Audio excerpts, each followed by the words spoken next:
We also got to see that fatal laceration to his arm. Helping officer, Walmart, 1606 South 72nd. I need 2 squads, 1 for the victim he shot and the 2 that got cut. A terrifying scene at this Walmart in central Omaha. 1 woman is dead, a young boy hurt in what police describe as an attempted kidnapping. 911 received a call. It was a nature unknown open line. A female caller asked for the police. Another voice can be heard in the background saying, "Stop, keep walking." When officers arrived, they found a 3-year-old in a shopping cart, a caregiver, and the suspect, a woman with a knife. Minutes later, the call to help an officer. Hey there, Patriots. When I said there seems to be a spiritual battle going on in society, and what I consider, like I've been saying for a while, like a blood sacrifice epidemic that's going on with all the chaos and all that, I meant every word of it, okay? I'm going to cover 3 stories tonight on this video, all right, that I believe that the major news outlets should be covering, and they're really not. And it's really bothersome, especially with one of the news stories that are out, that it's only hitting the local news, okay? And we got to start asking and raising real questions, and the main question is why, okay? So I hope you're all ready for this. I hope you have the stomach for this. Here we go.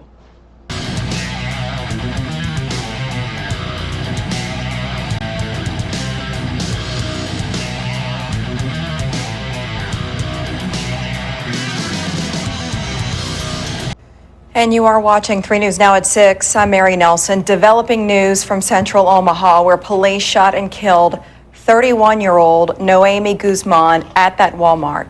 They say she tried to kidnap a little boy there, and we have police photos from a responding officer's body camera. But I want to warn you, the image that you're about to see is beyond disturbing. This is that critical moment as she, Guzman, allegedly cut the boy. And officers made a split decision. One, Chief Todd Schmaderer says, saved the boy's life. Our 3 News Now team coverage includes Jeremy Fredericks and Max Williams, but we begin with Katrina Markle. That deadly confrontation happened right here, just steps outside this central Omaha Walmart. Terrifying new photos released late Tuesday afternoon from OPD body-worn cameras of 31-year-old Noemi Guzman. OPD Deputy Police Chief Scott Gray says Guzman kidnapped and slashed a 3-year-old boy with a large kitchen knife, and it appears to be a random attack.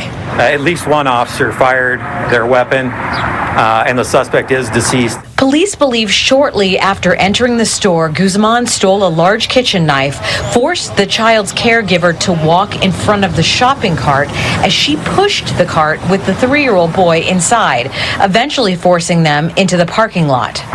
The suspect produced a large knife inside the store and took possession of the child, essentially kidnapping the child. Police were still interviewing witnesses this afternoon, but Gray says it doesn't appear that staff or other shoppers knew what was happening.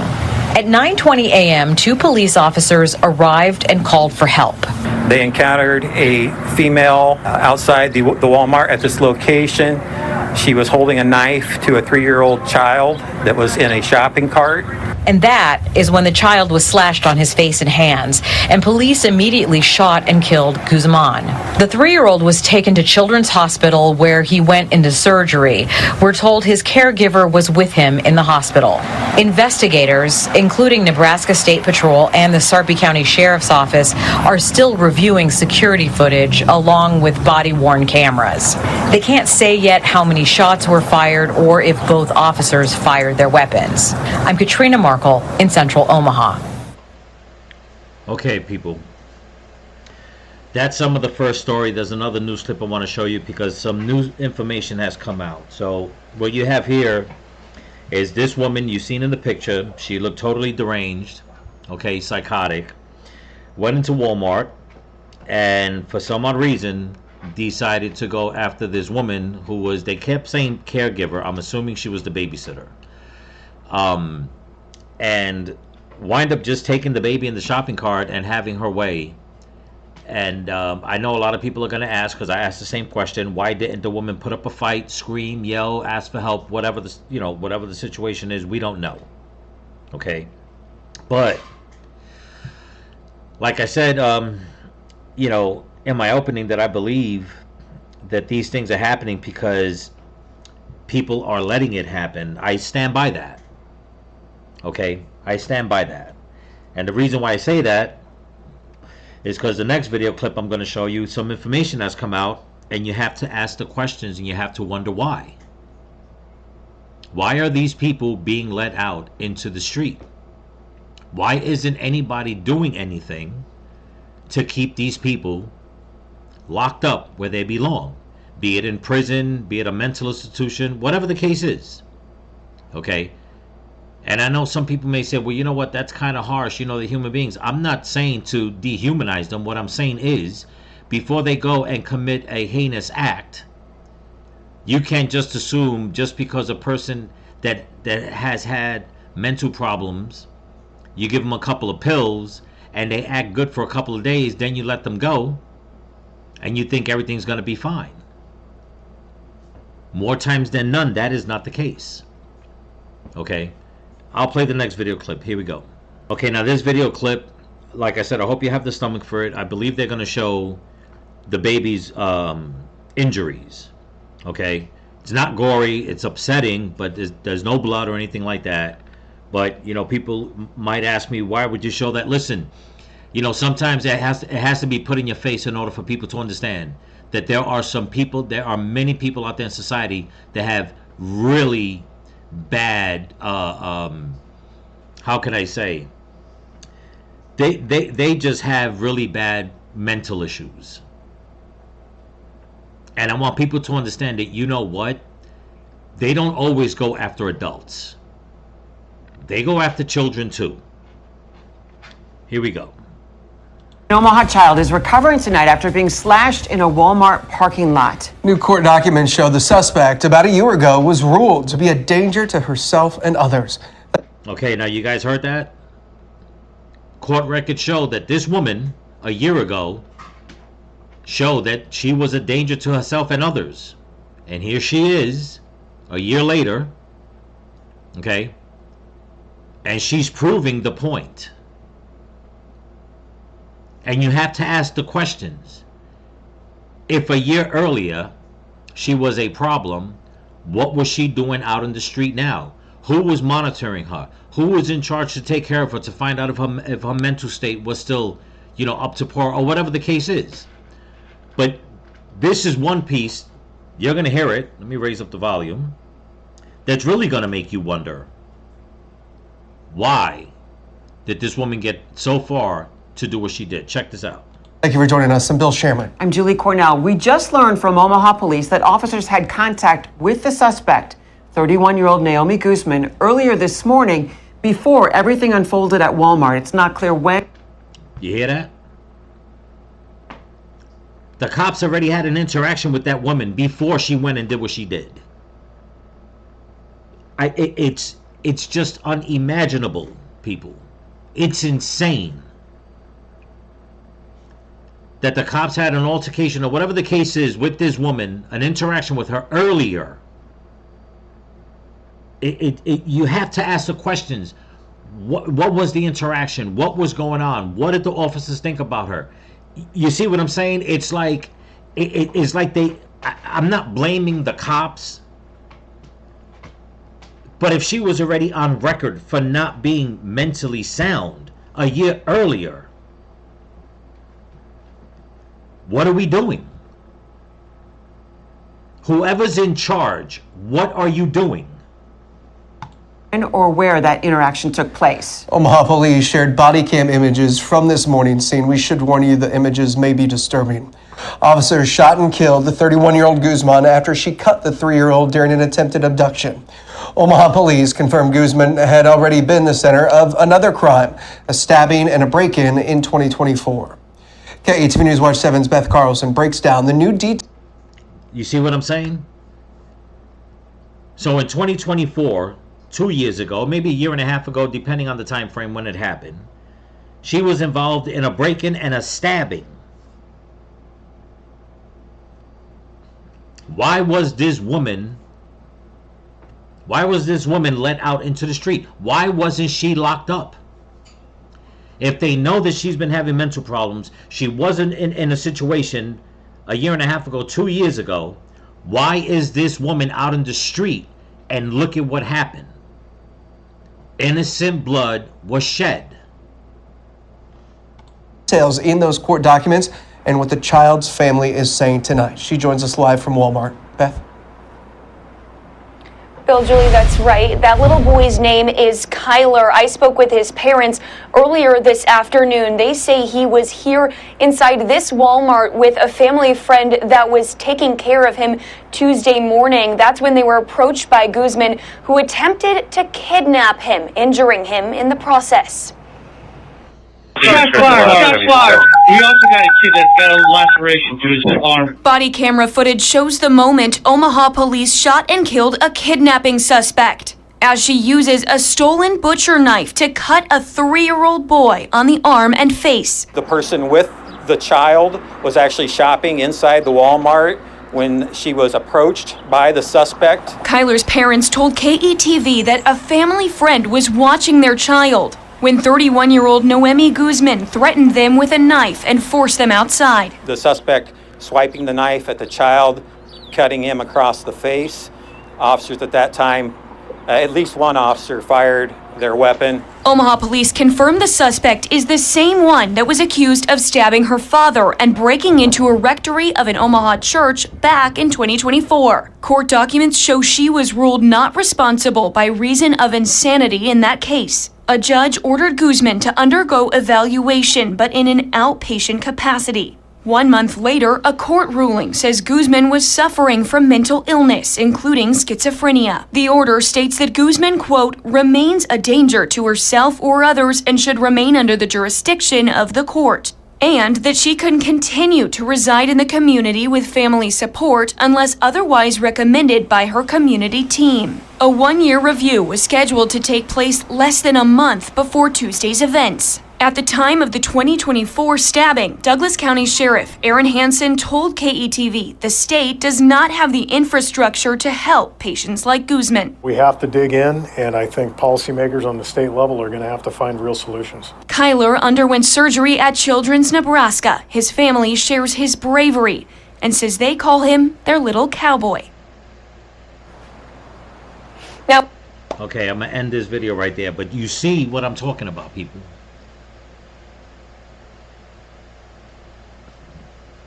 It's insane. It's like, look, there are so many people out there protesting to give federal funding for people that don't belong in this country, and yet, what do we hear time and time again every time a crime is committed? It's all about mental state. Why aren't we putting all our resources into that? No, excuse me, you have political parties that come out and say, well, no, we don't want to help those people that have the mental issues. We want the ones that we deem sound that can go into a polling booth. Okay?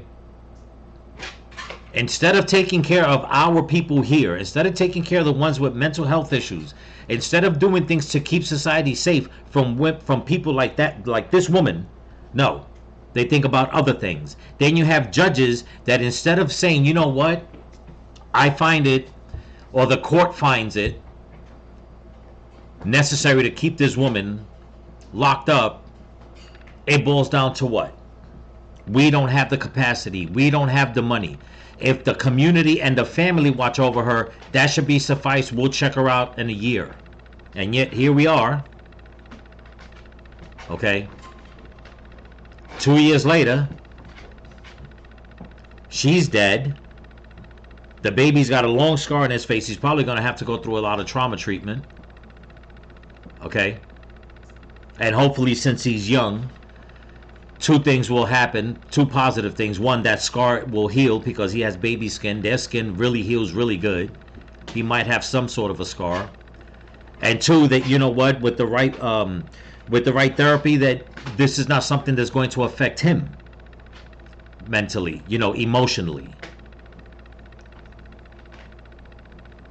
But you have to ask the question, why wasn't something done before the blood was shed? Okay, now he lived, thank God, but he still shed blood. Okay, Let's get to the second story, and this is the one that I'm talking about. There's two more, but this one really, I mean, all these stories bother me, especially with the baby. They all turn my stomach. But the second one really bothers me because it shows where society's at, and it makes you wonder why this story with what happened at Walmart with the baby, it's hitting the airwaves. The next story, or the next two stories, but definitely the next story, okay, it's like nobody wants to talk about it, and you have to ask again, why? Why is it that it's being ignored? Here we go. Okay, now this story came out a day ago, okay, and it involves an 18-year-old Marine who was murdered. And my question is, why is this being so hush-hush on the news? One of our service members, somebody who has enlisted in the U.S. military in order to better his life, to protect this country, to protect people around the world, why is it that his life was taken and nobody's talking about it? And his life was taken by a person who has a criminal record that is supposedly 31 years long. Check this out. And again, brace yourself because you're going to see a video. You're not going to see the actual blood, but it's going to disturb you the way this boy is trying to stay alive, and he just doesn't.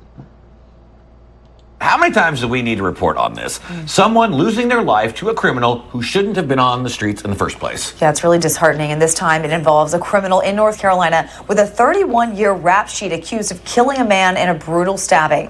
Newsmax crime correspondent Jason Matera has the details on a death that the judicial system had decades to prevent. This is very frustrating, Jason. Absolutely frustrating, Mark, Charlotte. And what makes this death even harder to stomach is that the victim was a Marine stationed about 70 miles away from where he was allegedly knifed to death. On Saturday, April 11th, police in Wilmington, North Carolina arrested 47-year-old Davy Spencer and charged him with second-degree murder, as well as assault with a deadly weapon. Investigators say a fight broke out around 2 a.m. downtown on April 5th, which was Easter Sunday. Spencer allegedly pulled a pocket knife during the altercation and stabbed two people. The aftermath of the fatal stabbing here. Okay, now this is the incident right here. You got some cops here. This guy right here with the black and white shirt, that's his friend. He's running over to help him. The kid is holding his neck. Just giving you guys fair warning. Okay.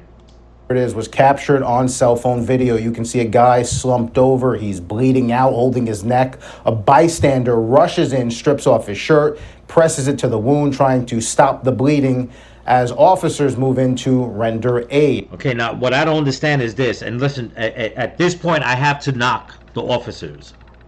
Okay? I'm sorry, I just have to.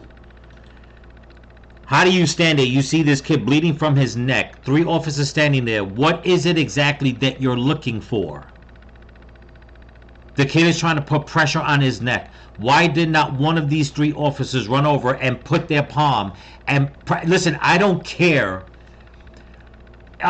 In a situation like this, you should not care about any kind of blood diseases, anything like that. If you're meant to be helping people, your first instinct is to place your hand over the wound. Rip off your damn uniform shirt. Do whatever the hell you have to do and try to help this kid. No, they're all standing there. One of them's digging for gloves. An innocent bystander runs over and does exactly what I'm saying. Now, I'm not trying to knock the officers like they're bad people. What I'm saying is, every second counts, especially when it's a neck wound. In my opinion, they should have been doing what this guy did when he ran over to help this kid. As officers move in to render aid, but it wasn't enough. He died. The victim, Lance Corporal Daniel Montano, who according to his family was assigned to the 1st Battalion, 2nd Marines at Camp Lejeune. Wilmington police pushed out surveillance footage after the attack, asking the public for help in identifying the suspect. They arrested Davy Spencer a week later. And when authorities finally tracked him down, they got a man whose run-ins with the law stretched all the way back to 1995. Now, okay, now this video was put out a day ago. Today is Wednesday. I don't know when I'm going to drop this video. I'm hoping to drop it by tomorrow, Thursday, if not Friday. But you just heard what they said. It took them a week to find them. So this happened last week, like they said, on Easter Sunday. This is a Marine. He's gone. This guy has a long rap sheet. Why isn't this on the news? Where are the protests for the little baby? Where are the protests for this Marine? For his life being taken. Everyone's out there protesting for everyone else that is not of this country. And if you are, only if you're on one side of the aisle. Me personally, I don't know where this Marine's political stance was. I don't care about that. Obviously, we can't say the baby had a political stance. Okay? But once again, no protest for any of this. But this man is a 31-year convicted felon, or whatever you want to call him, habitual felon. Okay? And it's like, why isn't he behind bars? You know, there used to be a time, and that's, I think it still exists, but I mean, you really don't hear much about it. You know, the 3 strikes and you're out, or whatever the case is. How does a person go 31 years committing crimes, and he is not basically told, you know what? You don't know what you're doing in your life. You are no good out in the street. You get life in prison. Okay? We've heard it before. We've heard of many people that, you know what? They cannot function in society. They got to keep committing crimes. And what do they get? They get back-to-back life sentences. They might as well just stay in prison. There's no reason to keep them out in the street. Keep them in a mental institution. Keep them in a prison. Whatever the case is. But no, they let him go. And once again, you finally, now he's really going to go to prison. But after what? After blood was shed. Look at this record, pulled straight from the North Carolina's judicial portal. It starts 31 years ago. Assault, resisting a public officer, assault on a government official, possession of a stolen vehicle, trespassing, more assault. On and on it goes. In fact, the North Carolina courts labeled him a habitual felon on at least 3 separate occasions during this 31-year time period. And now Davy Spencer stands accused of murdering a 21-year-old Marine on Easter morning and stabbing another person with the intent to kill. We did read. Okay, I said 18. Forgive me, he was 21. But here he is, a 21-year-old guy, man. Joins the Marines, wants to do something with his life. Now, we don't know what the altercation was. We don't. Okay? But regardless, I highly doubt it was something where the guy had to go and kill him. Some people may say, well, maybe, you know, it was late. Maybe they were all out drinking, whatever the case is. That's fine. Listen, I've been in plenty of bar fights. I mean, plenty of bar fights. If that's even the case, I'm just saying. It was never worth taking someone's life. And more so that, let's just say it was. Let's say this guy, the 21-year-old Marine, and someone else they said that was with him, they were drunk. They started with that other guy. If that guy was not intoxicated, was not drunk, shouldn't he have the mental capacity to say, you know what? These guys are drunk, let me walk away. No. So now we have to ask the questions. What exactly happened? But now you look at this guy who has a record mostly of assaults, and especially on a government official, it makes you wonder, why wasn't he locked up for life? Was he the one that started the problem? Was he out there looking for trouble? But, like I said, it had to end. And now, obviously, he's probably going to get life in prison. But what was the cost? More innocent blood. Reach out to the New Hanover District Attorney's Office asking how a court-labeled habitual felon kept ending up back on the street again and again. Now, they declined to comment, citing the active nature of the case. Davy's bond has been denied, so for now, at least he'll remain behind bars as his trial plays out. You think? Charla? It's really unbelievable. Since 1995, this man has been a defense. Yeah, even the news reporter, he's like, you think they should deny his bond? Yeah, they probably should have denied his bond, I don't know, maybe 10 years ago, depending on what crimes he was committing. I don't know, he attacked a government official, God only knows when that happened. Maybe then they should have said, you know what, wait a minute, if you don't care enough to say, you know what, I'm going to go and attack a government official, that means you never mind a regular civilian. He's going to go out there and attack whoever he wants. Government official, police officer, civilian, Marine. And then when they want to go and ask questions and say, listen, why is it that this man has such a long record? He's only, 41 years old, or whatever the case, 47 years old. So that means if for 31 years of his life, he basically started his life of crime when he was, 14, 15, 16 years old. You would think after 10 years, in his 20s, maybe in his 30s, if he's got this long rap sheet, okay, that judges and prosecutors and district attorneys would have said, you know what, you're not good in society. You really have some problems. Nope. Let him go. And then we can't talk about it. When they want to ask questions, no comment. Of course not. Of course not. Let's get to the third and final video. Here we go. Okay, this video was out of Atlanta, okay, of a homeless guy that went on a shooting spree, killing 2 women and injuring another person. But I want you to listen. I'm going to show some of this clip and some of the other clip. They're very short, of how these news reporters and police, how they're basically describing this whole situation. And it makes you wonder, what in the hell is wrong with you people? Enough with the politically correct terms of anything. Call it for what the hell it is. Okay? The guy went on a murderous shooting spree. Check this out. Breaking tonight, Brookhaven and DeKalb County Police just wrapped a joint news conference to announce an arrest in multiple shootings across the area. Those shootings at 3 separate locations left 2 women dead and a man hurt. Let's get out to Fox 5's Ray Urena at Brookhaven Police Headquarters with this new update. Ray? Courtney, like you just mentioned, the police chiefs for both Brookhaven and DeKalb County just finished a news release, and they have identified that suspect as Alal Lucatan Aiden Abel. He's 26 years old, out of Atlanta. They've charged him in Brookhaven with aggravated assault and possession of a fire alarm during the... Did you hear what they're charging him with? Aggravated assault. Wait, the guy murdered 2 women. How is that aggravated assault? Call it for what the hell it is. The guy should be charged for first degree premeditated murder, not aggravated assault. Okay? And then the news reporter, he got his words mixed up. Instead of saying firearm, he said fire alarm.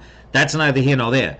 But you see what I'm saying, people? It's like, what is going on? Why are people trying to desensitize? Why is the police force? Why are politicians? Why are you trying to desensitize crime? Why are you using certain words and phrases to desensitize crime?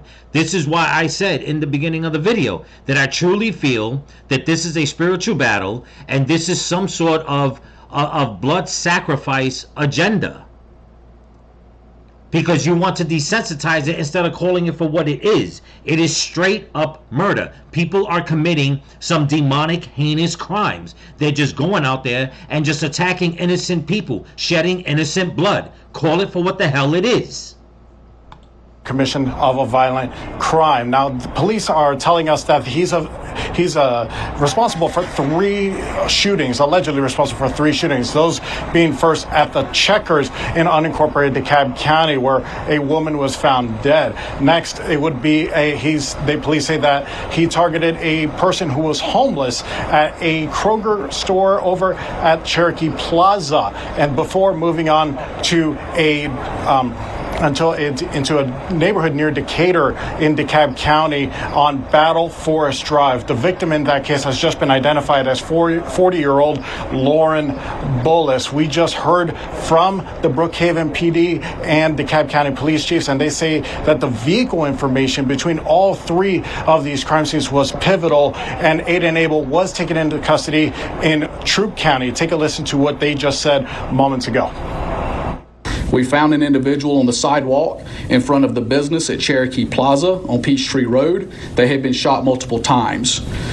We've identified this person as an individual in our unhoused community that's known to our officers and known in the area. What we know now is that this individual was asleep in the area of the business and was shot multiple times from the suspect from his vehicle as he pulled into the shopping center in front of the closed business. The first incident occurred in unincorporated DeKalb just after 12:50 a.m. this morning outside of a Checkers location on Wesley Chapel Road. Responding officers located an adult female suffering multiple gunshot wounds.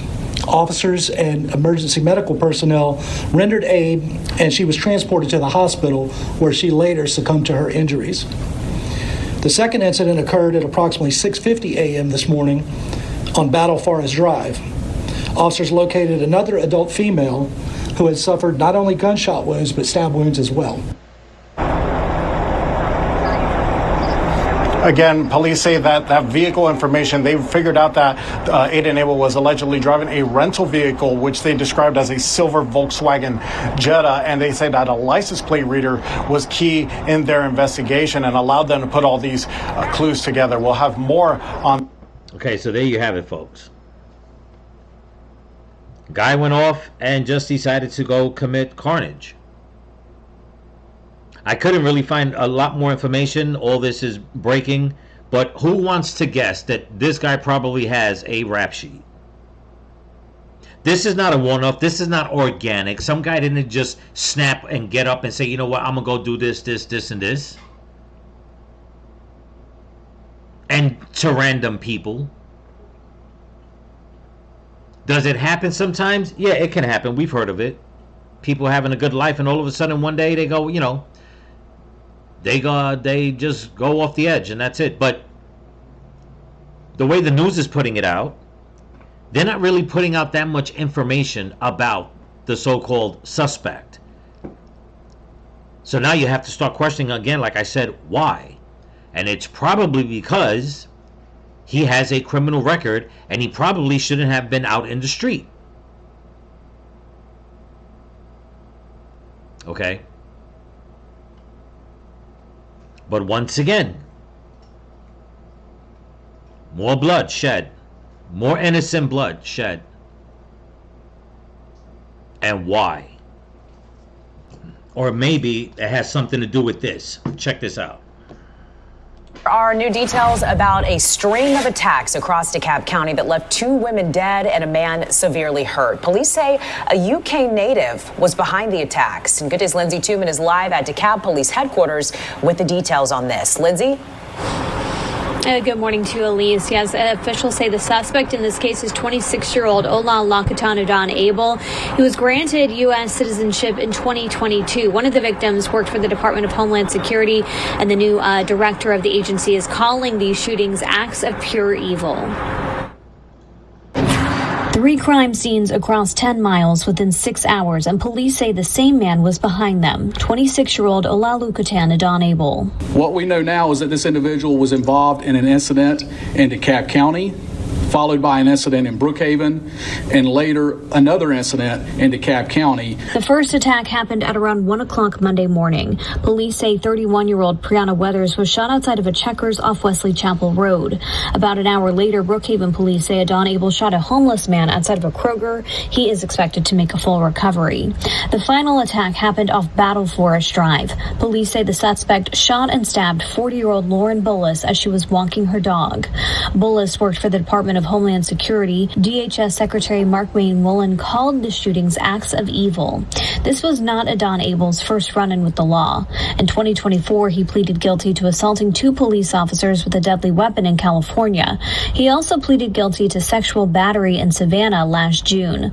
Police say the victims were chosen at random, and they're still working to determine a motive. Our detectives are still going through evidence and still processing everything that we have so far. We're continuing to work to fully understand the circumstances and the motive that led to these crimes. Yeah, I can tell you exactly what the circumstance, the motives of whatever, or maybe I'll just put my 2 cents into it, and this is the way I see it. That maybe, just maybe, when they let him into this country and he committed his first crime, I don't know, attacking 2 cops in California with a deadly weapon, maybe he should have been locked up or kicked out the country. Or maybe one of the other instances that he went and did something, he should have been locked up, kicked out the country. But no, he was let loose. And how come this isn't all over the news? A DHS agent, okay, is dead. Like in the other video, an American Marine is dead. Where is the military in on this? If you ask me, the guy that killed the Marine, he should be brought in front of a military court.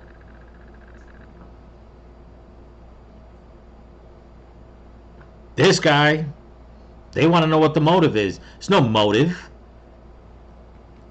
Nobody did nothing to him. He's just criminally minded. And he was acting up years ago, and instead of kicking him out the country, no, what did they do? They didn't put him in prison for a lengthy amount of time. They let him out, so he worked his way from California, went state to state, just committing crime. Why? Because public officials, judges, lawyers, district attorneys, what have you, they're not doing their job. They're going for plea deals, no cash bail, and the list goes on and on and on why there are so many people out in society right now that are committing crimes.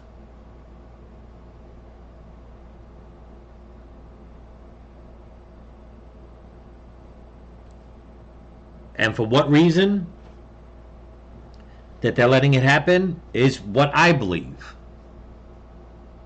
Okay?